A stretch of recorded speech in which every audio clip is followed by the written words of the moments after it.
Indo agora para o diabetes tipo 1, aonde a gente precisa ficar atento aí em relação aos tipos de insulina que a gente usa. Né? Porque muitas vezes as pessoas falam assim, controlar o diabetes tipo 1 é mais fácil do que o tipo 2, porque você mede a glicemia, ela está alta, você aplica a insulina. Só que a gente tem que lembrar que a insulina, ela é um hormônio que tem a função de tirar a glicose do sangue e levar a gente para episódios de hipoglicemia. E a hipoglicemia ela é muito ruim para o nosso corpo. Ruim, primeiro, que a gente se sente mal. E ruim como efeito secundário. Porque quando a gente faz hipoglicemia, primeira coisa que a gente percebe, que é horrível isso acontecer. Você está no momento de hipoglicemia, come lá alguma coisa com carboidrato, só que depois o que acontece? O que muitos chamam de efeito rebote. Então você está com hipoglicemia, daqui a pouco fica hiperglicemia. E vai com a glicemia a 200 e pouco lá e fica assim um tempão até conseguir corrigir de novo. Então, é importante entender que quando a gente usa insulina, normalmente o tratamento de quem tem diabetes tipo 1 está baseado em dois tipos de insulina. Uma que é uma insulina que vai fazer o efeito que a gente chama de efeito basal, e a outra que é a insulina rápida. Qual a função dessas duas insulinas? A de efeito basal, ela vai tentar imitar o que o corpo normalmente faz quando a pessoa que não tem diabetes fica ali um período sem se alimentar. Pequenas quantidades de insulina circulando no sangue, e essas pequenas quantidades de insulina elas vão ajudar a manter a quantidade de açúcar adequada no sistema, nem muito para cima e nem muito para baixo, para poder fazer com que o sistema nervoso funcione direitinho e, consequentemente, todo o nosso corpo também fique equilibrado. Só que ela é aplicada onde? No subcutâneo. E de uma maneira geral, ela vai demorar mais ou menos aí 1h30 para começar a chegar no sangue. E a partir do momento que ela vai chegando, ela vai aumentando a concentração dela, vai atingir um limite ali e vai ficar assim, o período de ação dela. Porque hoje o que a gente tem? A gente tem insulinas aí de longa duração, que duram em torno de 24 horas. Temos insulinas de muito longa duração, que pode durar 36 horas, tem uma outra que dura até 42 horas no nosso corpo. Então, isso é importante a gente entender. E que todo dia, por exemplo, se você está usando uma insulina que dura, por exemplo, mais do que 24 horas, você aplicou hoje às 8 horas da manhã, ela começou a fazer efeito lá às 9h30 da manhã, e você vai ter insulina até o outro dia às 8 da manhã. Só que se você usa uma insulina de muito longa duração, o que vai acontecer? Esse processo vai acontecer, só que quando der 24 horas, quer dizer, no outro dia às 8 da manhã, não vai ter acabado a insulina, ela continua. E aí você vai e aplica de novo uma nova dose.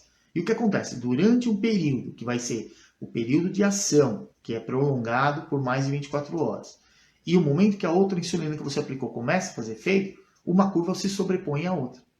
Então você, muitas vezes, nesse período, você vai ter até um aumento na quantidade de insulina que está circulando no seu corpo. Então isso é importante para a gente poder entender que nessas situações, por exemplo, nesse período, pode acontecer de aumentar o risco de você fazer hipoglicemia, mesmo mantendo sua rotina normal. Isso faz parte de como a insulina está agindo aí no seu corpo, esse tipo de insulina específico. As insulinas rápidas elas vão funcionar exatamente para momentos que você mede lá a glicemia e está com valores muito fora do que o seu médico determinou para você, então você vai ter que aplicar ali uma dosagem de insulina para poder corrigir. Isso é feito. Ou então para corrigir as refeições. Porque essas insulinas rápidas, elas vão começar a fazer efeito em torno de 15 minutos que você aplicou. Tem atualmente aí uma que é chamada de ultra rápida no mercado, que ela começa a fazer efeito em torno de 10 minutos depois que foi aplicada. Mas todas elas terão aí um pico de ação máxima entre 1 e 2 horas. Então, você come, a quantidade de carboidrato lá que você consumiu, ele vai chegar no sangue e a insulina, em 1 hora, ela vai ter um pico máximo, ela vai diminuir, vai tirar essa quantidade de glicose do sangue. Então, vai te deixar em normoglicemia. Então, a gente tem que entender esses processos. Por quê? Principalmente em momentos que nós estamos em hiperglicemia. Porque qual é o grande problema, quem tem diabetes tipo 1? É muito fácil você estar nos dois extremos. Em um momento você está com glicemias abaixo de 70, fazendo hipoglicemia, às vezes hipoglicemias menores do que 50, que são piores ainda. E além disso, você pode, em um momento seguinte, coisa de 1, 2 horas, você já está com glicemias lá próximas de 300. Então é muito fácil quem tem diabetes tipo 1 ficar transitando de um lado para o outro, de um extremo para o outro.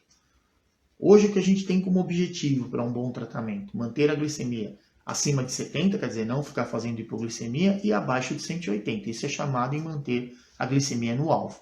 Estou conseguindo fazer isso, né? Manter a glicemia no alvo por pelo menos 70% do tempo, né, do seu dia.